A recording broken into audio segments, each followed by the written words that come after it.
Es una de las máquinas más sofisticadas del mundo. Solamente tiene una razón de ser: competir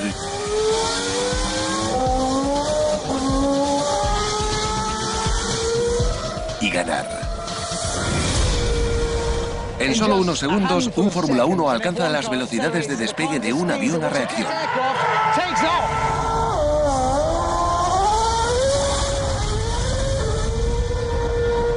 De hecho, son vehículos tan rápidos que los ingenieros tienen que trabajar muy duro para evitar que despeguen de verdad. Y tanta velocidad requiere fibra de carbono, titanio y todo tipo de modernos y exóticos materiales. Pero también requiere algunas sorprendentes conexiones de la ingeniería. Una revolución de la artillería. Un nuevo diseño del motor a reacción. Y ahora en cualquier momento se va a doblar. Sí, ahora míralo, está destrozado. Una antigua embarcación. Blindaje. Y la forja de un herrero. Ahora es el turno de mi espada.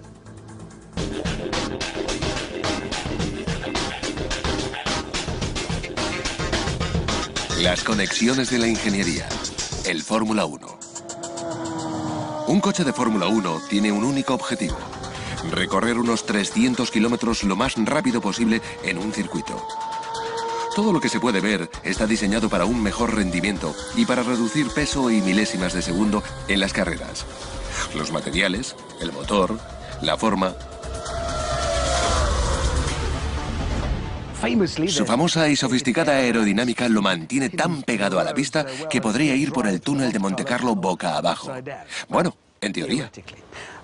Pero no hay nada superficial en estas máquinas. Nada que no lo haga más rápido, que no lo agarre a la pista o que no lo haga parar rápido. Por eso, no tiene sitio para equipaje ni mapas. El resultado, una máquina de pura sangre que pesa la mitad que una lancha motora. Pero es un coche. Hace lo mismo que un coche normal y corriente, solo que mucho más rápido, sin reparar en gastos y sin intermitentes. Se podría pensar que los coches de Fórmula 1 tienen motores gigantescos. Pero los motores son más pequeños que los de muchos turismos, de solo 2,4 litros. El secreto es la precisión, no la fuerza bruta. Y esa precisión es audible. Este es el inconfundible sonido de sus componentes moviéndose a velocidades que destrozarían un motor normal. El corazón palpitante de cualquier coche con un motor de combustión interna o de un coche de Fórmula 1 es esto. Este es el pistón del cilindro. Hemos cortado el cilindro para poder ver cómo funciona. Y empieza con una explosión de combustible aquí arriba. Es la combustión interna, ya que es un motor de combustión interna. Esos gases en expansión hacen que el pistón se deslice hacia abajo y se coloque dentro del cilindro. Y eso provoca dos cosas. Al rotar el asta de abajo, envía otro pistón hacia arriba listo para explotar, para continuar el proceso, y esa asta rotatoria es lo que impulsa las ruedas del coche. Se puede aumentar la potencia aumentando el número de pistones en los cilindros y aumentando las revoluciones por minuto, el número de veces por minuto que el pistón sube y baja y activa el asta. Mientras los motores de Fórmula 1 pueden tener el mismo diseño que un motor normal, consistente en un pistón que sube y baja dentro de un cilindro, el motor de un turismo explotaría si alcanzara la mitad de revoluciones que puede alcanzar un coche de Fórmula 1. El calor y la presión serían demasiado. Esta es la solución que idearon los diseñadores del motor de Fórmula 1. Aprovechan más cada explosión de aquí gracias a un gran avance en el mundo de la artillería. Los motores de combustión interna son como cañones. Ambos se sirven de una explosión en un extremo para impulsar un elemento a lo largo del tubo. El mismo proceso, pero un efecto muy diferente. Y para una mejor explosión hay que reducir una cosa que se conoce como resistencia aerodinámica. Algo que no es bueno para un cañón ni para un sofisticado motor. Para averiguar por qué, he venido a una sofisticada y glamurosa pista de Fórmula 1 con el experto en artillería Nick Hall. Entonces, este es el punto en el que la tecnología de Fórmula 1 y la historia de la artillería militar se unen. ¿Qué necesitamos para hacerlo funcionar? Es importante un buen encaje entre el proyectil y el cilindro. Y antiguamente, como no se podía sostener un cilindro con mucha precisión y no se podían hacer bolas de cañón totalmente esféricas, quedaba un espacio vacío y la bola de cañón podía quedar atascada y se perdía potencia por ese espacio. Un hueco de resistencia aerodinámica aseguraba que una bola de cañón no quedara atascada en el cañón. Pero había que pagar un precio. Bueno, este es el espacio entre el proyectil, la bola de cañón, o en este caso el pistón, y el propio cañón, el espacio por la parte de fuera. Sí, esa es la resistencia aerodinámica. Bueno, tengo dos proyectiles ahí, dos pistones, y uno es más pequeño que el otro. Uno es un poco más pequeño, por lo que queda un pequeño hueco. ¿Crees que hay suficiente diferencia entre los lados y los proyectiles para que haya una diferencia al disparar el cañón? Sí, así es. Porque por ese espacio que hay alrededor se escapa mucha presión. Así que esa pequeña diferencia hará que el disparo del cañón sea muy diferente. Sí. Así que primero probaremos el más pequeño, que dejará un hueco pequeño. Eso debería afectar al disparo del cañón, pero será más seguro. Tengo el más grande. Que es también como el primer cañón que he hecho. Bueno, vamos a cargarlo. ¿Lo pongo ahí? Sí. Está dentro, creo. Vamos a cargar el cañón. Mi cañón almacena una presión de aire de 5 bares o 72 libras por pulgada cuadrada. Y cuando sea liberada activará el proyectil hacia el exterior. ¿Vale? ¿El cañón está cargado? Sí. Vamos con la cuenta atrás. Y a correr. 3, 2, 1, ya. Vale, si estamos preparados, a la de 3. Nunca he disparado un cañón. Tú has disparado muchos. Sí. Lo haré rápido. 3, 2, 1.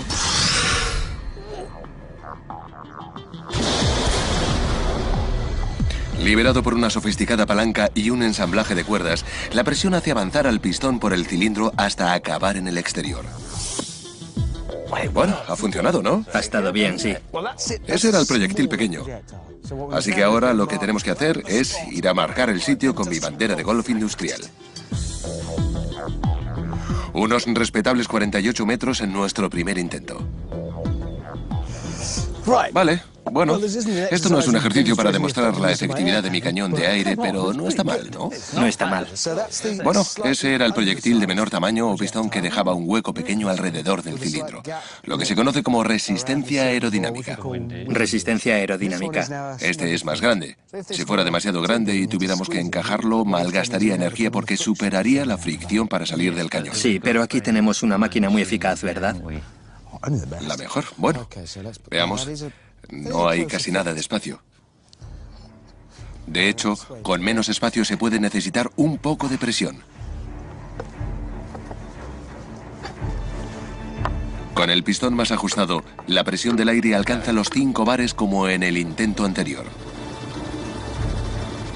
No hay resistencia aerodinámica. No hay ningún hueco de seguridad en mi cañón casero de alta presión. Bien. El cañón está cargado y hemos colocado el proyectil dentro. Sí. Voy a alejarme un poco más porque estoy un poco más nervioso. No hay resistencia aerodinámica en este. No. ¿Hago la cuenta atrás? Sí. ¿Ya? Sí. ¿Estamos listos? 3, 2, 1...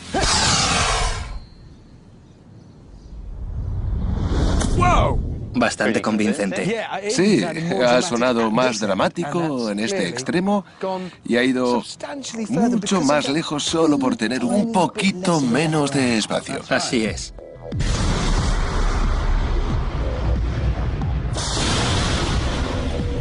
Por tanto, la misma fuerza lo ha disparado a mucha más distancia por un mejor ajuste. En fin, sabemos que ha debido recorrer más de 48 metros. Pero ¿cuántos exactamente? 11, 12... Ha recorrido 12 metros más. 48 más 12. Un 25% más de distancia por tener únicamente un poquito menos de espacio. Sí, porque no se malgasta esa presión. Se gana velocidad con un mejor ajuste. Pero yo casi no podía ver la diferencia. Apenas se notaba la diferencia entre los dedos. El grosor de una uña, más o menos. Y este es un 25% más eficaz. La misma carga, la misma potencia. Sí. Es más eficaz porque se ha reducido la resistencia aerodinámica. Para mayor precisión, los artilleros tenían que eliminar la resistencia aerodinámica. Y fue posible gracias a un tal John Wilkinson, más conocido en su época como Maestro del Hierro Wilkinson. A finales del siglo XVIII desarrolló el torno de cañón para que los cañones tuvieran más precisión. Y Wilkinson también descubrió que su torno de cañón podía dar más potencia a los motores de vapor con unos grandes cilindros. El mismo principio que da más velocidad a los coches de Fórmula 1 en las pistas. Así que esa pequeña diferencia, ese pequeño aumento de tamaño, ha supuesto una gran diferencia como proyectil al salir del cañón. Así que imagínense que esto fuera un pistón de un motor que lo disparara miles de veces por minuto. Supondría también una gran diferencia. Un coche de Fórmula 1 alcanza 18.000 revoluciones por minuto, 3 veces más que un coche normal. Un turismo tiene unos 200 caballos de potencia, un Fórmula 1 800. Sin embargo, consume unos 4 litros por cada 7 kilómetros. Su potencia se traduce en una velocidad punta en recta y eso supone un problema.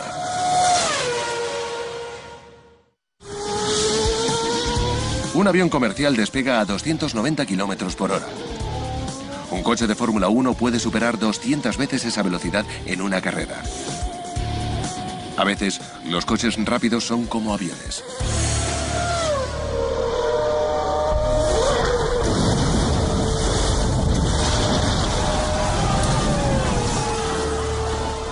Manfred Wickelhock tuvo suerte de salir ileso de este famoso accidente en Alemania en 1980. Fue por la fuerza aerodinámica del coche. Si algo va mal, despega. Si todo va bien, gana carreras.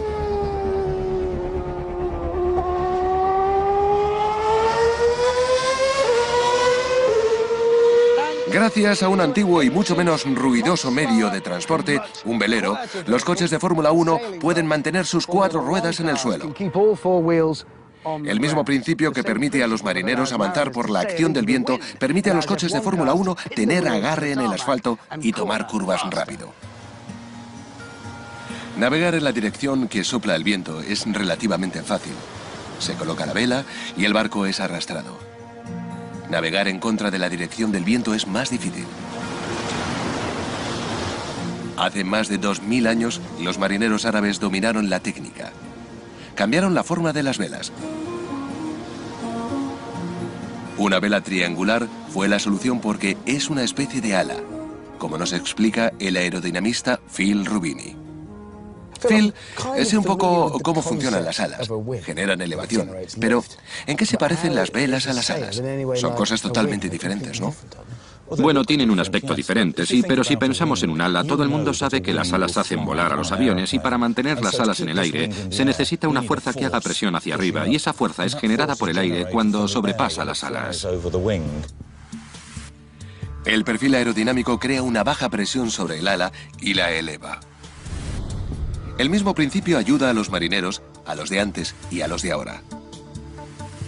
Los marineros árabes hace 2000 años inventaron de forma muy efectiva las alas que tienen hoy en día los aviones. Ahora pensemos en un velero. La vela se parece un poco a un ala. Y cuando avanza por el agua, el aire fluye por ella. Al igual que un ala, una vela crea una zona de baja presión y la embarcación se desplazará hacia ella de lado a lado. Si añadimos una quilla plana, la embarcación no irá hacia los lados, sino hacia adelante, hacia el viento. Y esa forma de vela ayuda a los ingenieros de Fórmula 1.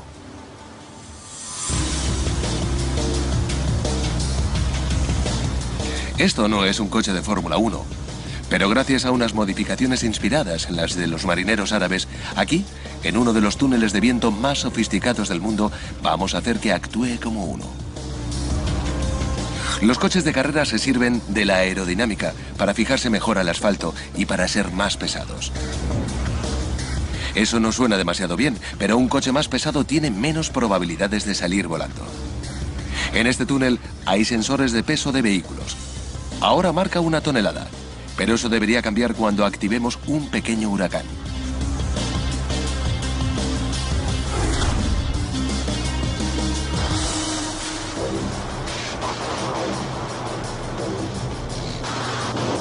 El viento hará presión en los alerones y será lo que cree la fuerza de agarre.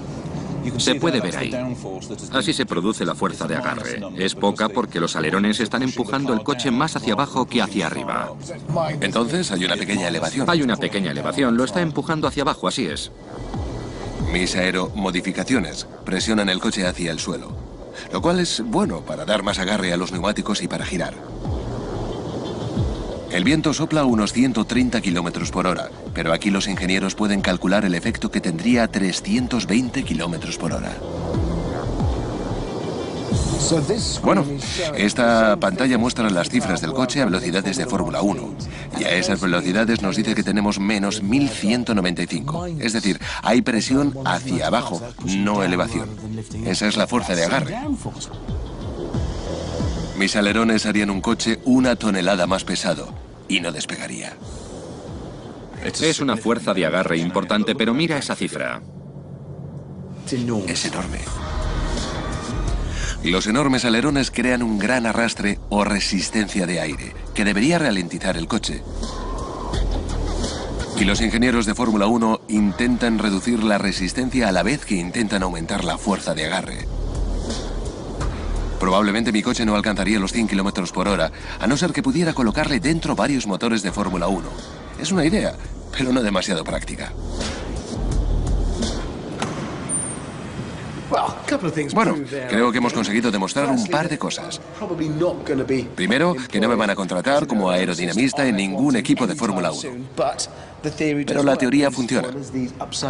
Estos alerones, estas alas boca abajo, empujan el coche hacia abajo y doblan su peso normal. Por tanto, por si todavía les quedan dudas, la aerodinámica influye mucho en el funcionamiento de los coches. Y eso le quedó muy claro a este hombre. Los coches de carreras, por su naturaleza, son muy rápidos.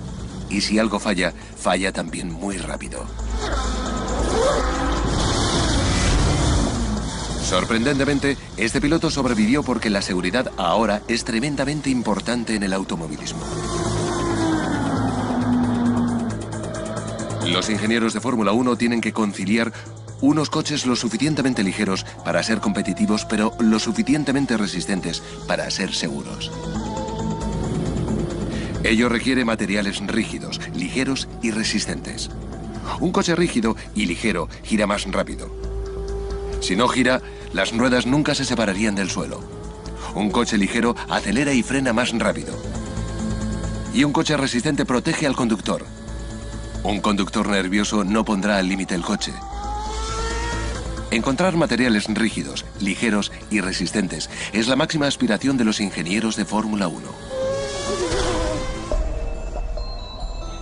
Hace 40 años, el Departamento Aeroespacial de Rolls-Royce se propuso justo eso. Empezaron a trabajar con un material nuevo que era revolucionario. Lo utilizaron para dar velocidad a las hojas del ventilador de su nuevo motor a reacción. Estos tenían que ser muy ligeros y muy resistentes. ¿Les suena algo eso? Al igual que los ingenieros aeronáuticos, los ingenieros de Fórmula 1 siempre están buscando materiales más ligeros y más resistentes. Y la solución está detrás de estas puertas. Pero es tan especial que tiene que estar protegido.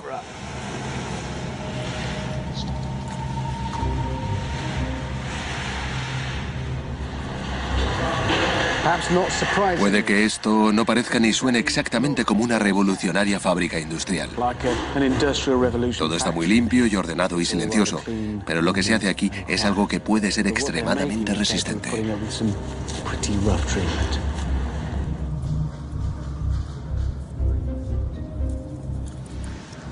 Bueno, esto es fibra de carbono, en su estado original, flexible. Es difícil de imaginar que se utiliza para hacer los motores de los aviones o de los coches de Fórmula 1, y tienen razón, pero en estas condiciones. Necesita dos elementos para estar preparada para la pista: el calor y la presión. Básicamente hay que meterla en una olla a presión muy grande.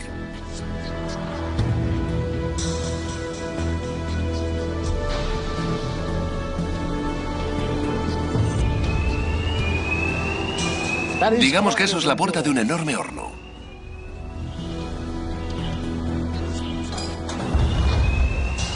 Y bueno, la vamos a poner en el nivel 6 y esperar.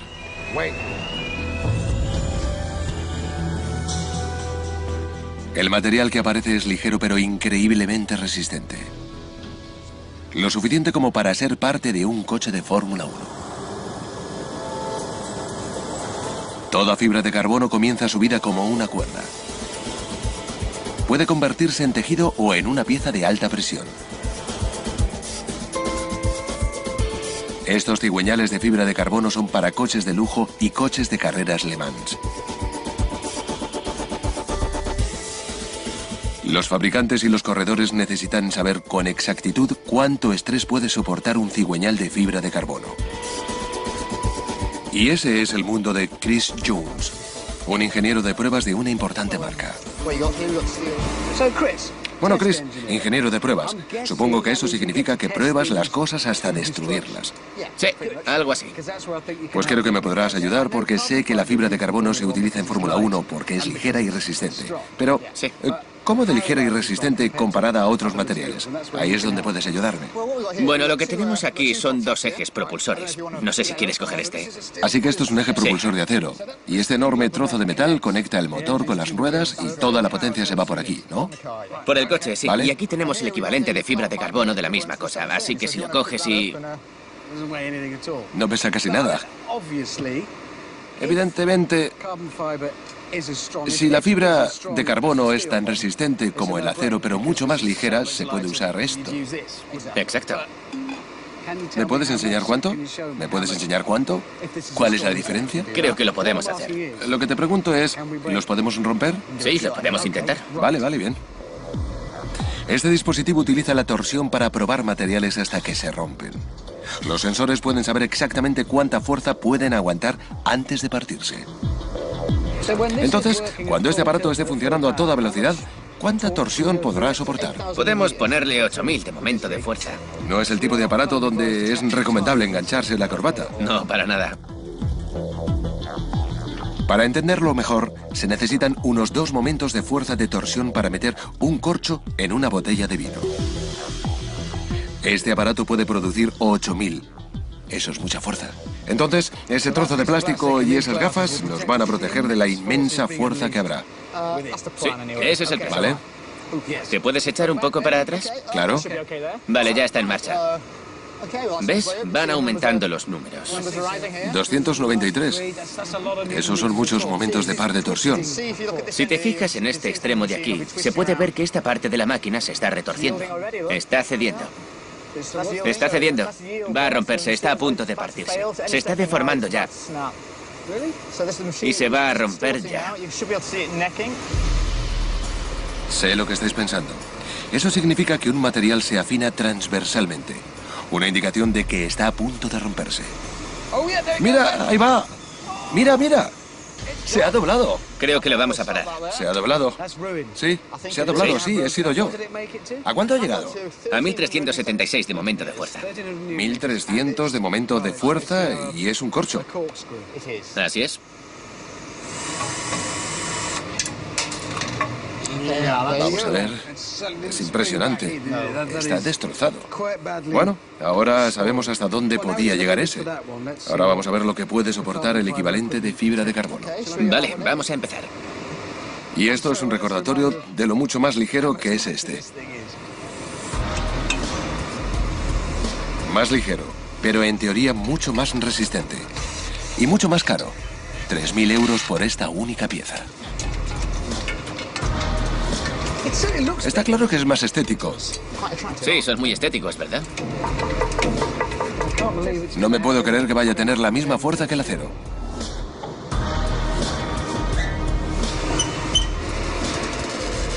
Bueno, vemos que puede hacer esto. ¿Bien? 1376 es el objetivo. A ver si alcanza lo que ha alcanzado el acero. Vamos. Eso es, en marcha. Está subiendo. 640, 7, 8... No se anda con tonterías. 9, 10, 11... Nos estamos acercando al nivel del acero. 13, bueno, lo acaba de superar. Y la pieza no ha sufrido daños. Lo ha superado. Así que esta pieza mucho más ligera lo ha superado totalmente. ¿Hasta dónde crees que llegará? Espero que a 4,5. ¿4,5 comparado a 1300 del acero? Pesando mucho menos. Oh, nos acercamos. 4,2, 3, 4, 5... Estaba a punto de preguntar qué pasaba cuando va... Eso es lo que pasa. Vale, yo no he saltado ni nada. Bueno, ¿hasta dónde ha llegado? A 4.728 de momento de fuerza, comparado a los 1.300 del acero. Es mucho más resistente que el pesado acero y no olvidemos que está hecho de estos hilos. Básicamente son tiras que se expanden. Nada más. Solo eso.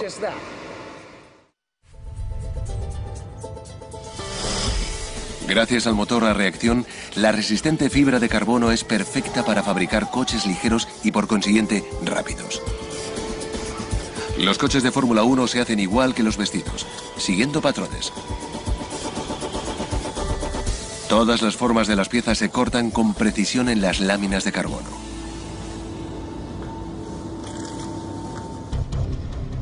Incluido esto, el monocasco o carrocería de una sola pieza. Es la cabina del piloto. Este monocasco ultraligero es también el chasis del coche. No hay chasis independiente. No es necesario porque la fibra de carbono es suficientemente resistente. Lo único que protege al conductor es una capa de carbono. Pero eso no es lo único que necesita protección en estas elegantes bestias.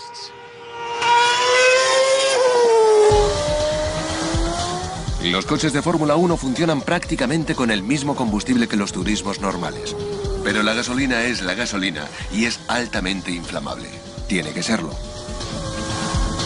En las carreteras, los coches de Fórmula 1 llevan toda la gasolina desde el principio.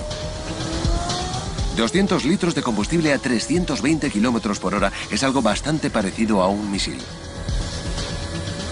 El depósito tiene que ser resistente o el piloto puede acabar chamuscado.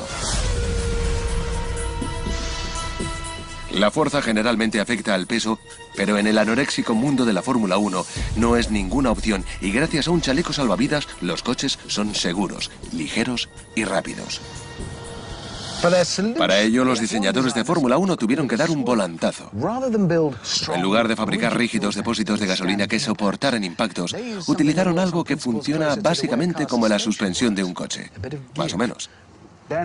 Aquí tengo una botella de agua y una pelota de goma. Las dos cosas tienen agua dentro. Voy a dejar caer las dos por aquí, a la misma altura, 15 metros, y veremos el principio en acción. Tiraré la botella primero. La dejo caer así. Vamos. Ay, Dios.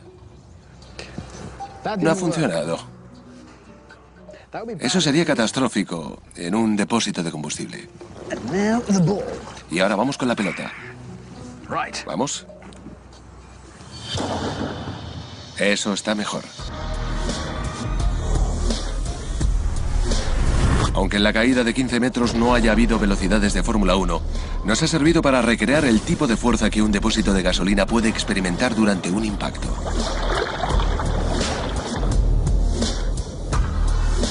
Un material flexible y ligero que se dobla y absorbe impactos parece ideal. Pero por lo visto es difícil hacer algo flexible y resistente. El profesor Paul Hogg es un experto en materiales de la Universidad de Manchester. Paul, lo que he demostrado es que hay una solución. ¿Por qué no se hacen los depósitos de gasolina de Fórmula 1 de goma? Bien, de acuerdo, está bien. Esto puede soportar ese tipo de caída, Sí. pero si hay algo cortante, lo perforará. Este material es bastante débil. Casi todo lo que hace los materiales flexibles también los hace débiles. Así que si tienes algo cortante que puede perforar, tendrás un problema. Entonces, ¿qué pasaría si impactara, digamos, con una flecha? ¿Una flecha? Bien, me alegra que hayas dicho eso porque aquí el arquero Steve Ralphs va a disparar una flecha ardiendo a esto, que va a ser, para esta demostración, nuestro depósito de combustible. Es otra pelota de goma llena de combustible. La voy a poner en la diana. ¿Así, Steve? Y como nuestra pelota de goma tiene varios litros de gasolina dentro y estamos a punto de lanzarle una flecha en llamas, nos ha parecido que debíamos llamar a los bomberos por si acaso. Tienen muchos fuegos relacionados con flechas en llamas en Lancashire, por lo visto. Steve, ¿crees que puedes disparar una llama ardiendo desde aquí? Lo podemos intentar. Si ven Fórmula 1 sabrán que esto es lo que ocurre en una carrera.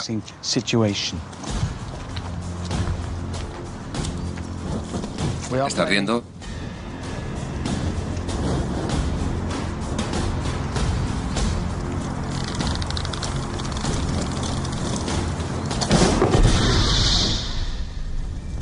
Sí. Y por eso prohibieron las ballestas en las pistas.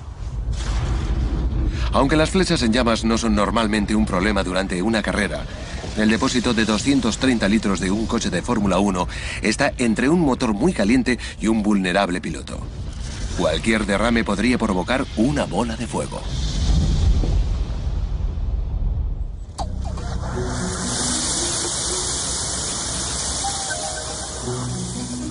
¿Un poco exagerado?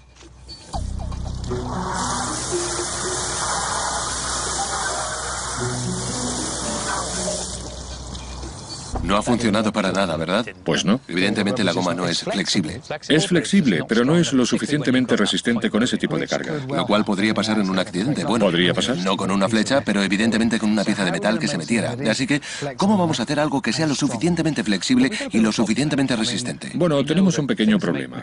Quiero decir, sabemos que las cosas que dan flexibilidad a los materiales también les dan debilidad. Y al contrario, si quieres hacer algo resistente también será rígido. Pero hay un truco que podemos usar con los materiales y lo usamos mucho. Hacer las cosas más finas. Si convertimos un material muy resistente en fibra muy fina, se hace muy flexible. Esto es Kevlar. Un material muy resistente, un material muy rígido, pero en forma de fibra es también muy flexible, como se puede ver. El Kevlar es tan resistente que se ha convertido en sinónimo de chalecos antibalas y blindajes. Fue inventado en 1965 por la química Stephanie Kwolek y al principio se utilizó para dar resistencia a los neumáticos.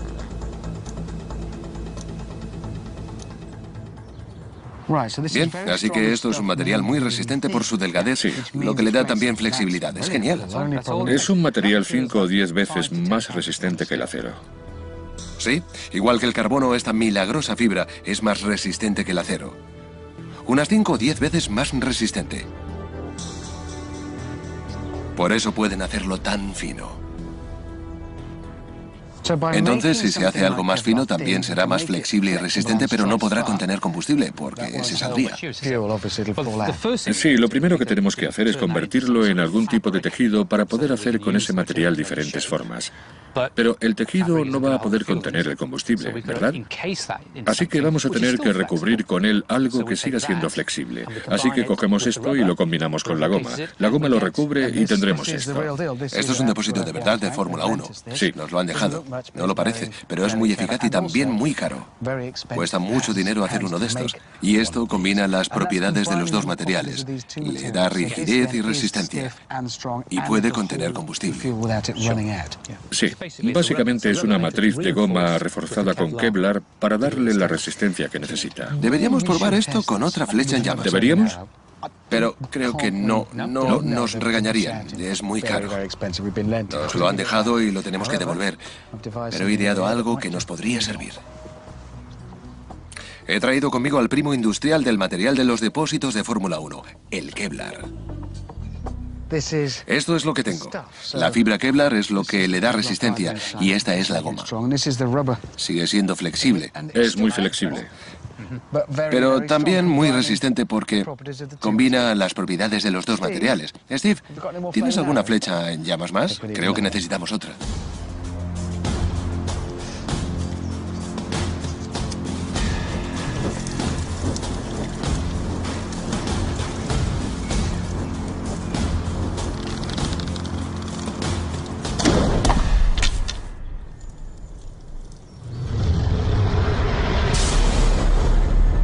Aunque deforma la goma, la flecha no puede perforar el Kevlar. La bolsa no se rompe, el combustible no se derrama y el piloto está seguro. Funciona, vale. Ha sido un poco extraño, pero los principios son exactamente los mismos que los de esos dos materiales juntos. Pueden ser flexibles y resistentes. Y lo que es más importante, mi combustible está seguro en esa bola de goma porque es muy caro. Gracias al blindaje, los pilotos de Fórmula 1 saben que el combustible de detrás de sus cabezas permanecerá en su sitio.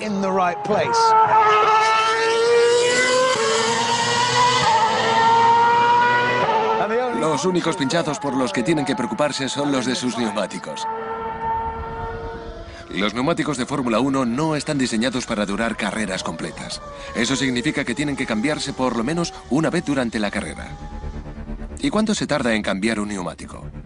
¿15 minutos? ¿20? En un mundo obsesionado con la velocidad, el tiempo es oro. Los mecánicos de Fórmula 1 pueden cambiar 4 ruedas en menos de 10 segundos.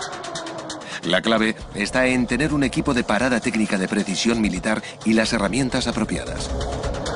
En lugar de 4 o 5 complicados pernos, las ruedas de Fórmula 1 tienen un conector de cierre que puede ser desmontado en menos de un segundo.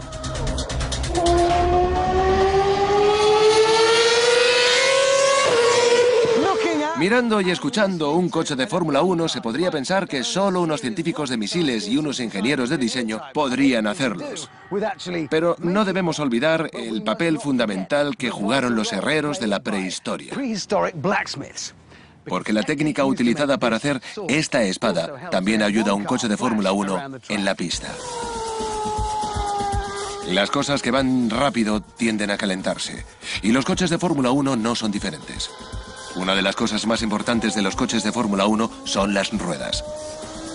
Pueden girar 150.000 veces en una carrera y recubren unos frenos que pueden funcionar a temperaturas de 1000 grados centígrados. Los turismos tienen ruedas de acero, pero estas no son buenas para la Fórmula 1. Demasiado pesadas y demasiado quebradizas. Entonces, ¿cuál es la alternativa? El material que utilizan es este. Magnesio, que tiene propiedades muy útiles. Pero también se utiliza para lo que tengo en mis manos. Bueno, es un sistema de encendido y es peligroso.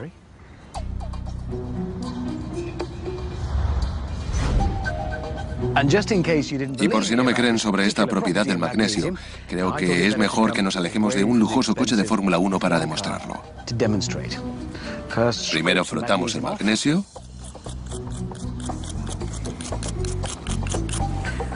Después, veremos una chispa. Una de esas. ¿De verdad querría ver eso en su coche de Fórmula 1? En determinadas circunstancias, como cuando un pinchazo hace que el neumático raspe el asfalto, el magnesio de las llantas puede arder y tener horribles cosas.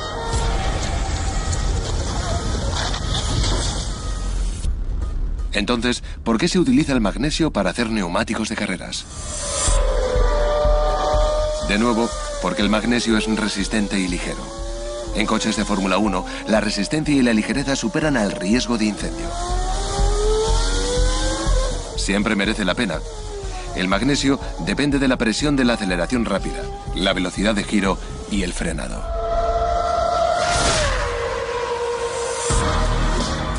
Pero para darle todavía más resistencia, los ingenieros de Fórmula 1 tomaron prestada una técnica muy antigua para manipular metal. Para dar forma al metal, solo hay que fundirlo, derretirlo y verterlo en un molde como los herreros Mike Rosser y Craig Jones me enseñan. Eso todavía estará muy caliente. No puedo. No soy lo suficientemente hombre. Eso es una prueba. No puedo. Au. Vale. Está claro que no soy herrero. Mirad eso. ¿Es lo que acabamos de hacer? Un mazo. Así es.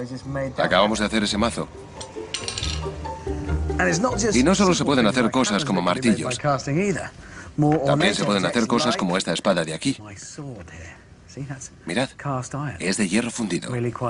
Algo muy delicado e inteligente que se hace mediante la fundición. ¡Ay, Dios! Se me ha caído la espada. Y creo que lo que acabo de demostrar es que es algo quebradiza. Hay cosas que se hacen mejor con otros procesos distintos a la fundición. Por suerte, aquí también pueden hacerlo. Sí, por suerte para los espadachines torpes y para las ruedas de Fórmula 1, hay otro proceso que da mucha más resistencia. La antigua técnica del forjado. ¿Golpear? Básicamente. Golpear básicamente en los extremos. Forjar es dar forma al metal utilizando fuerzas compresivas localizadas. O golpeando el metal repetidamente con un gran martillo. Entonces, ¿esto es forjar? Sí. La forja suele alinear las vetas internas, que es lo que lo hace naturalmente resistente. Hay que volverlo a poner en el fuego para que se caliente más. Por el contrario, en la fundición, las vetas se distribuyen aleatoriamente creando puntos de debilidad potencial. Mira, ahora que no nos ve nadie, ¿me puedes enderezar esto? Enderézalo un poco. Lo cortaremos.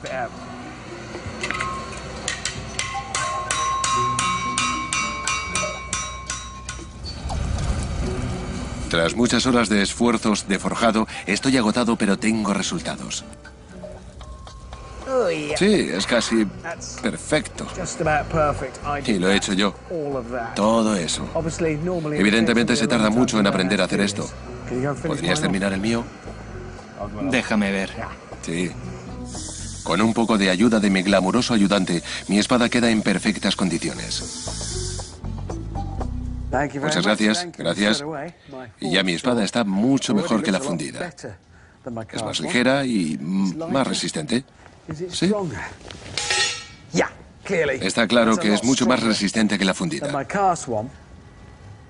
Por eso los equipos de Fórmula 1 utilizaban ruedas de magnesio. La forja es mejor que la fundición, y eso que no estamos hablando del peso, porque esta espada, la forjada, pesa menos que la fundida y rota. Y lo mismo pasa con las ruedas. Una rueda forjada será más ligera y más resistente que una fundida. Se podría pensar que los equipos de Fórmula 1 tienen ejércitos de herreros trabajando en sus ruedas. La verdad es que no. El proceso es mucho más industrializado. Una aleación semifundida da forma utilizando una fuerza de 9.000 toneladas. Las vetas son alineadas y aparecen unas ruedas increíblemente resistentes. Solo hay que rezar para que no se pinchen. Todos los elementos de un coche de Fórmula 1 están pensados para que vayan de la línea de la cuadrícula a la meta tan rápido como sea posible. Y eso es algo fascinante para millones de personas de todo el mundo. Pero parte de la competición de la Fórmula 1 no ocurre en la pista porque los ingenieros compiten constantemente con increíble ferocidad para ganar unas cuantas milésimas de segundo a sus competidores. Y eso significa trabajar con la ciencia y la ingeniería más avanzada. Descubrir tecnologías que van mucho más allá del circuito de carreras. Prácticamente marcianas. Normalmente, la tecnología se prueba antes de la exploración espacial. Pues bien, con los coches de Fórmula 1 pasó lo contrario. Sí, estos vanguardistas plásticos de la sonda espacial Beagle 2 surgieron gracias a la Fórmula 1.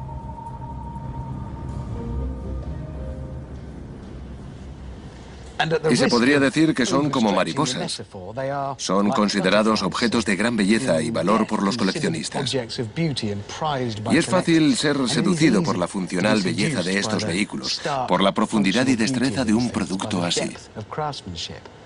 Pero hay que recordar que deben su existencia a sorprendentes conexiones de la ingeniería. El primer cañón de precisión. El primer alerón.